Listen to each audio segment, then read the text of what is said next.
Sir 53rd international film festival चालू है sir, आप आज मास्टर क्लास के लिए भी गए थे, कैसा रहा? सबसे पहले एक्सपीरियंस कैसा रहा? Start with that sir. मेरे को हमेशा जब भी एक कोई कॉन्वर्जेशन होता है with people from the industry with the audience, I always enjoy that. मेरे को बहुत मज़ा आता है, सबसे ज़्यादा मज़ा आता है सिटिंग, स्पेशली जब ऑडियंस इंटरेक्शन होता है। That's the best part for me, because आपके जो कोलीग्स हैं, जो आपके साथ काम करते हैं, उनके साथ तो आप मिलते रहते हैं, लेकिन ऑडियंस के साथ जब इंटरेक्शन होता है वो सबसे मज़ेदार होता है। सर इस साल मैंने अभी भी एक क्वेश्चन पूछा था कि रीजनल कंटेंट जो है, रीजनल स्टोरी जो बहुत उभर कर आ रही है, बहुत ज़्यादा स्ट्रांगली उभर कर आ रही है, क्या लगता है आपको कि फिल्म फेस्टिवल और रीजनल स्टोरीज का नाता और ज़्यादा आएगा आगे ऐसे फेस्टिवल्स के लिए? होना चाहिए। आई थिंक रीजनल कंटेंट जो है इट शुड बी, क्या है कि हमारे यहाँ थोड़ा सा बॉलीवुड कुछ चीज़ों को, आई थिंक एक बॉलीवुड इज एन अम्ब्रेला, तो उसमें कभी कभी होता है कि the audience are not being able to, because at the end of the day how many films can you watch, वो क्या होता है सबमर्ज हो जाती है। But I think it's very important that regional cinema is supported,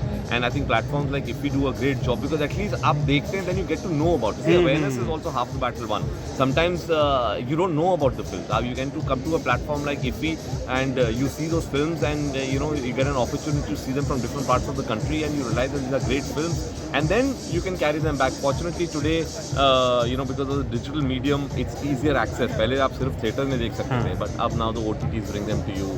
In fact, I feel one of the good things that happened in COVID is that जब घर पे लोग बैठे तो we could access a lot of regional cinema. मेरे लिए तो it was a learning process, because इतना टाइम मिला that I started delving into different regional cinema and enjoying the gems that are lying over there. They were lying there, but we didn't discover them.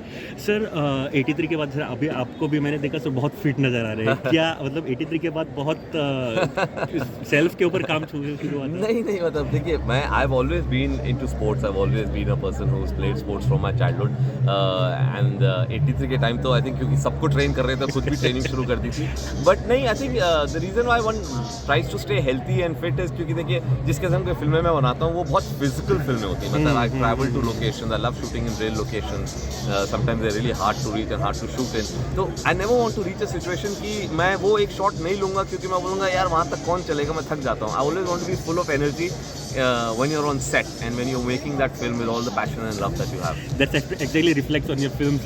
Sir एक EQ question आपके film में जो होता है वो कहीं ना कहीं टच कर जाता है और याद रहता है पूरी जिंदगी भर। क्या होता है सर वो? हाँ, ये एक चीज़ जो है जो लोगों को टच करेगी। एक्चुअली देखिए, उसको आप अगर मुझे पूछे कि डाइसेक्ट करके बताऊं, मैं नहीं बता पाऊंगा। वो क्या होता है कि हो सकता है माई EQ इज़ वर्किंग, क्योंकि जब मैं लिखता हूं तो कोई भी फिल्म मेकर या राइटर जब एक फिल्म लिखते हैं तो उनकी खुद की पर्सनालिटी ही उस स्क्रिप्ट में जाती है, बिकॉज अल्टीमेटली आप कहाँ से लिख रहे हो, आप अपने पर्सनल सेंसिबिलिटीज़, पर्सनल एक्सपीरियंसेस से लिखते हो। तो अगर I think as a person आपका एक EQ लेवल है जो आप you are able to relate to people, वो हमेशा स्क्रिप्ट में आ ही जाएगा। तो आई एम हैप्पी अगर आप बोल रहे हैं कि things in my film touch you, I am really happy about that, because somewhere I am able to communicate what I really feel. In real life Kabir कैसे है सर? मतलब अगर आप मेरी फिल्में देखेंगे you will know me, and that is very important. I always say that the film should reflect the personality of the film maker, तो I am what my films are. The last question, any new project? जी, अभी मार्च में मैं शुरू कर रहा हूँ with Kartik as the lead. Very interesting, I can't give too many details about it, but it's a very exciting script that I was been living with for some time now, and really looking forward to do it. It's also a role that I think Kartik has never seen before in, so excited about it. Sir Goa में कब shoot करेंगे आप? कोई project? Goa में तो यार छुट्टी के लिए ज़्यादा मजा आता है। I don't want to come and spoil it with shooting, but Goa is as you know one of the favourite spots of the Indian film industry, जहाँ बहुत शूटिंग होती है। मैं भी कर चुका हूँ, but for me it's also a place where I come and chill and unwind. It's a favorite of my family, so जब हम गोवा आते हैं we like to stay away from anything to do with work. Thank you sir, thank you very much for your time. Thank you.